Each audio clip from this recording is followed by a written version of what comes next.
ये निंदनीय है। सड़कों पे उतरना, पत्थरबाजी, आगजनी, ये तो कहीं से भी उचित नहीं।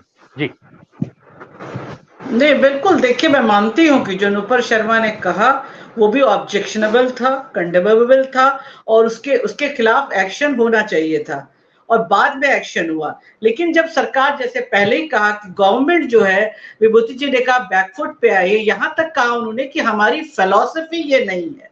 ये बयान है भाजपा का कि हमारी फिलॉसफी ये नहीं है कि हम किसी दूसरे धर्म को नीचा दिखाएं, और इसको हम बिल्कुल इंडोर्स नहीं करते हैं।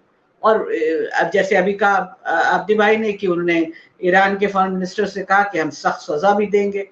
तो मुझे समझ में नहीं आता है कि ये जुमे की नमाज के बाद ये वायलेंस की क्या जरूरत थी, जहां डीएम के ऊपर भी स्टोन पेल्टिंग हुई, जो आरपीएफ के लोग थे उनके ऊपर भी हुई, और पुलिस पे तो हुई हुई, सब पे उन्होंने मारपीट, वायलेंस और आगजनी शुरू कर दी। इससे क्या नतीजा निकलेगा?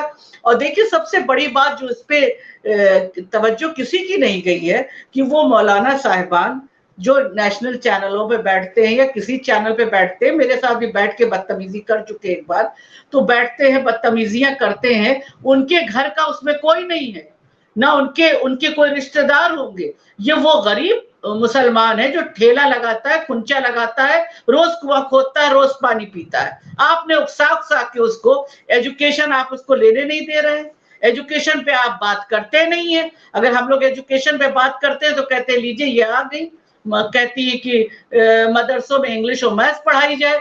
बड़ी गलत बात कर रही हैं आप। उनको उनके जहन को खुलने नहीं देना चाहते, आप उनको मेन स्ट्रीम में आने नहीं देना चाहते, इसलिए कि आप उनका ठेका उठाएं, इसलिए कि आप जब कहें तो आपकी उंगली के इशारे पर चल दे। जैसे आप बताएं कि आप नेता हैं मुसलमानों के और आप बिल्कुल सेफ हैं।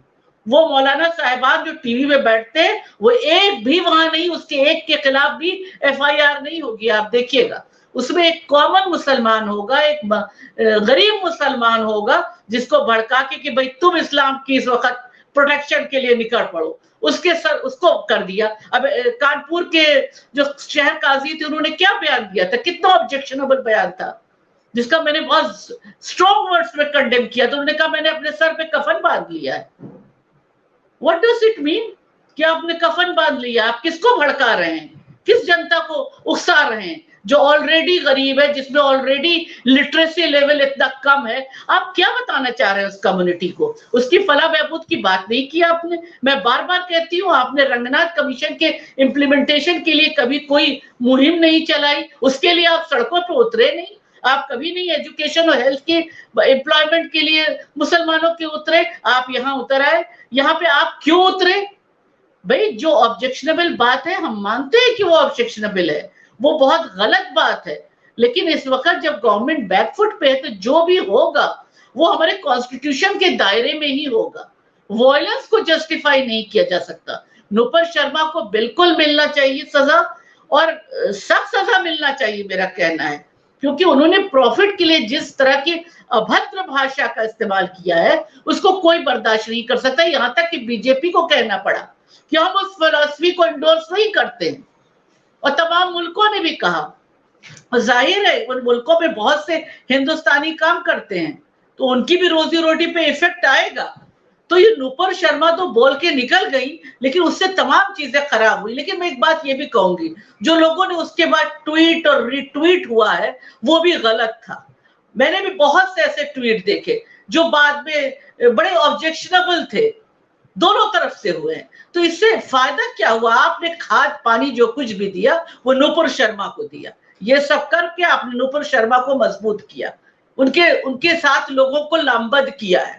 मुझे लगता है कि वायलेंस की तो जगह है ही नहीं कहीं, और ये वायलेंस जो हुआ इसको पता है, इसका इन्वेस्टिगेशन होना चाहिए कि ये स्टोन कौन लाता है, कौन लोग हैं जो ये सब कर रहे हैं, इसके पीछे कौन है, तो पता चलेगा।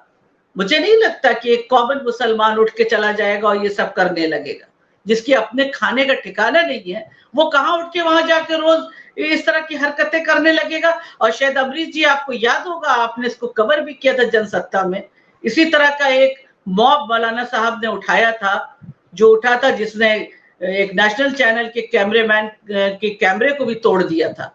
आपने फ्रंट पेज पे उसको बहुत मजबूती से अपने मजबूत कलम से लिखा था, तो मुझे मेरा स्टेटमेंट भी उसमें आपने लिखा था।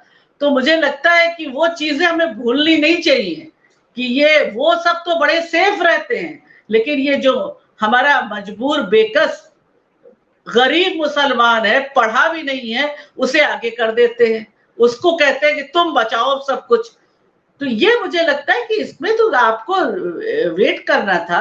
जब गवर्नमेंट ने कहा है जो है मौजूदा सरकार, तो आप उसको वेट कीजिए, हाँ उसकी भर्त्सना कीजिए, आपका पूरा राइट है कि आप प्रोटेस्ट कीजिए। आप नमाज के बाद ब्लैक बैंड बांधते, आप खामोश बैठते, आप प्रोटेस्ट करते, क्योंकि डेमोक्रेसी में सिर्फ वोट देना ही आपका राइट नहीं है, आपका रिसेंटमेंट डिसेंट करना भी आपका राइट है।